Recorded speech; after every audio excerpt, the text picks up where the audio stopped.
launches the most advanced Il-76MD aircraft, joining the Su-30SM2 and Su-35C fighter jets. The Russian Defense Ministry has received another military transport aircraft, Il-76MD-90A, from United Aircraft Corporation, a division of state-owned Rostec. The final delivery was completed under a contract drawn up by the Ministry of Defense.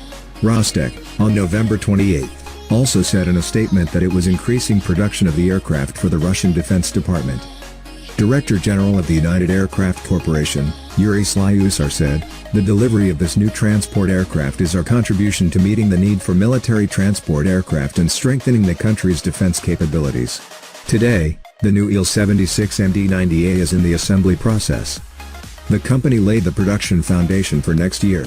Several aircraft scheduled for delivery in 2023 are in various degrees of readiness in the workshops, he added.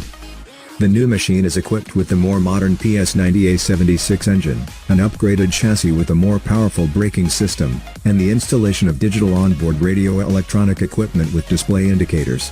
The aircraft's flight range and cargo carrying have increased due to the modernization, said Rostec.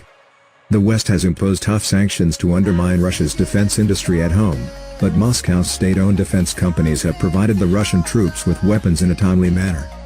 Chemezov said it was in the best interest of the Ministry of Defense to carry out routine aircraft deliveries. He added that the Su-30SM2 and Su-35C fighter units, the Su-34 frontline bomber, and the Yak-130 fighter trainer had been transferred to their units this year.